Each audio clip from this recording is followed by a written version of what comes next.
Hi, we're going to make the bed and chat. Because the cleaning lady canceled for today. She's not feeling good. And so I'm living a little bit sloppy.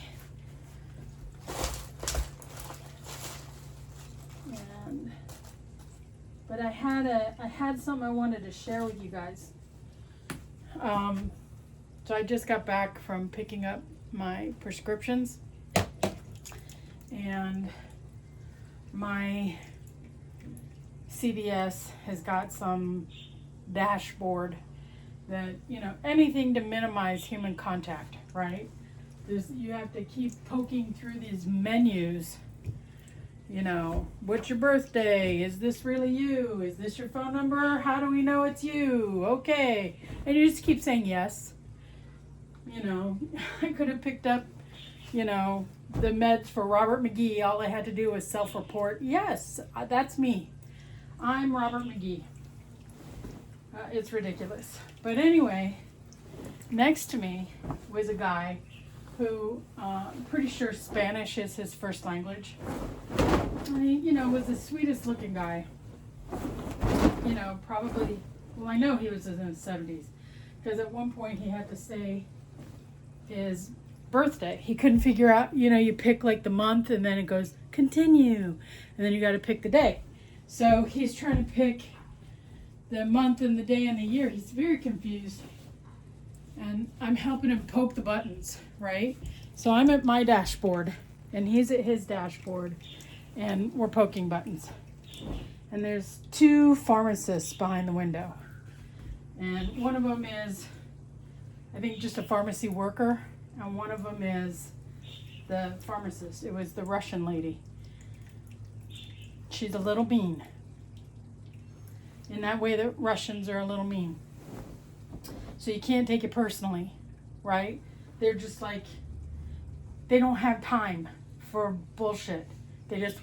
And if you think about it, if you think about the geography where they come from and how that might impact the culture, it's fucking cold in Russia. We don't have time to dick around. We gotta get inside, get by the fire, warm up. And that kind of stuff impacts the way culture works. So, being quick and pointed to the point, it isn't rude. It's actually nicer because it's making sure everybody gets out of the cold faster. Ouch. Ow. There's so much junk in this room. I'm not even going to explain any of it. We're not explaining. You can just look at my stuff and go, that woman is crazy. And you know what? Nobody's going to argue with you about that. They're going to say, yeah, she is, but it's mild and it's entertaining. So she just yells through the glass, push continue. And it's like, when you don't speak the language fluently, push continue doesn't help. What does that mean, right? So I'm standing next to the guy. I'm walking him through the whole thing. And, between me and him, we get him through the whole process.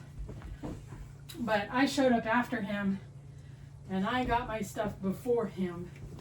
Because every time he poked a button to advance the screen to the next thing, he would stand there and wait for someone to tell him what to do. And in the end, he said, I'm never coming back again. I'm going to make my daughter do this. Which totally made sense to me. Isn't that the purpose of having kids? They're supposed to help you when you get old. I'm going to be in trouble because I don't got no kids. But, we'll cross that bridge when we get there. But the whole experience, even though it sounds very frustrating, was actually incredibly sweet. Because this was real human interaction with somebody I don't know, that I'll probably never see again. And we were laughing and joking. So he brightened my day. and I made his experience a little easier. And I felt really good about that whole interaction. And it reminded me of a conversation that I had with my friend yesterday. My friend is also my neighbor, is also my personal trainer. He's great. But he's new to Los Angeles and he's struggling, like most people when they first come to LA. LA is a little fast in some ways and a little laid back in other ways. So people who are from the Northeast, like New York, they think, I can do this because they're used to this, right? But LA seems kind of laid back. And it's not.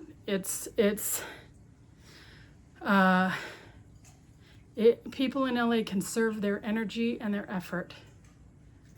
And they invest in moments that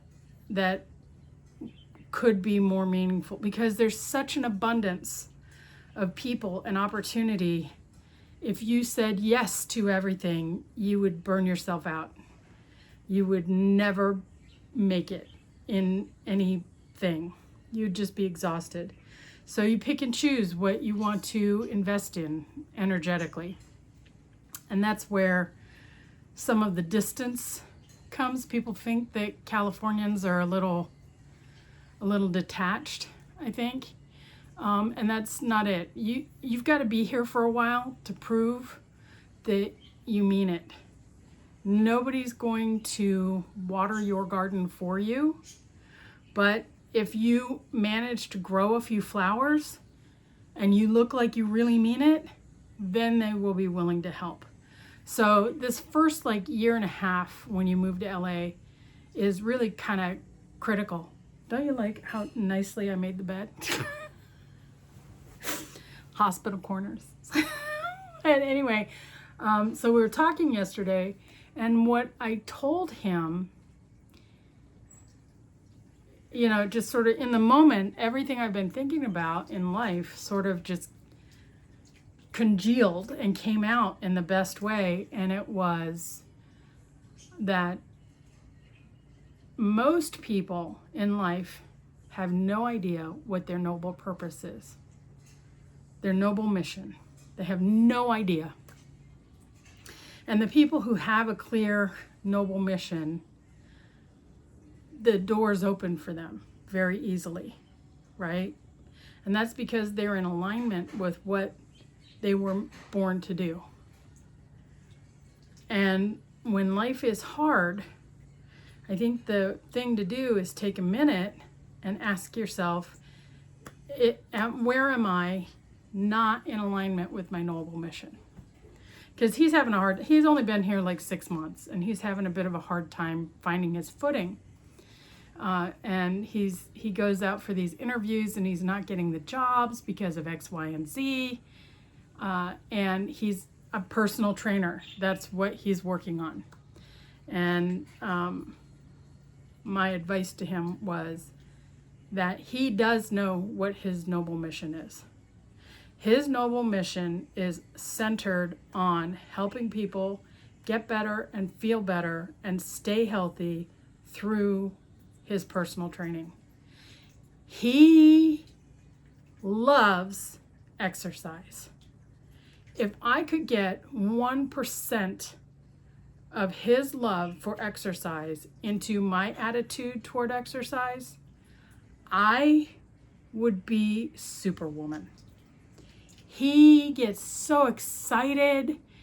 I do an exercise we've never done before, and all of a sudden he says, okay, and then next we can have you do this, and then we're going to have you do that. And he's 8 months down the road with exercises in his mind that now this,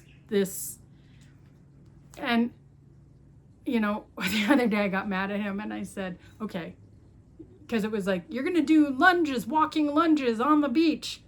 Okay, there's a lot in that sentence that, presently doesn't fit with who I am and where I'm going, right? Maybe someday, but not today. And I got mad and I said, can you please try to be present and let's focus on this workout right now? because that's way down the road. That's the future. I need present.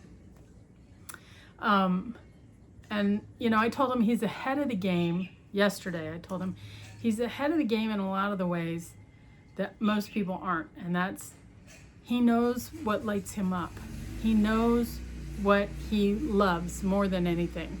And that's being in this physical fitness arena. He's just got to find the version of it where he can have the most impact that is in alignment with his core being, right?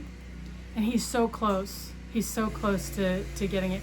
He just needs a couple of these, you know, big money clients that need somebody 3 or 4 days a week because they've got to get ready for a shoot or a concert or a tour or whatever. That's, you know, it's not like the place is littered with those kinds of opportunities. But there are more of them here than there are in Kansas, I'm pretty sure. You know, I don't think you're going to be getting an Avenger ready in Kansas. Although if you are, I'm very proud of you, if that's who you are. I think he felt better at the end. And today, while I was helping that guy at the CVS, I thought this was in alignment with my noble purpose. My noble purpose is about connection through storytelling, connection through conversation. And, you know, the guy was so confused and kind of defensive and, you know, and was definitely in his Spanish thinking mind because he couldn't understand a thing I said when I first started talking to him. And then I told him, I said, we're all living in Star Wars. The future is here. And as soon as I started making comparisons to a story that we both know, his mind was able to relax enough that he could find his English, and he is perfectly fluent in English.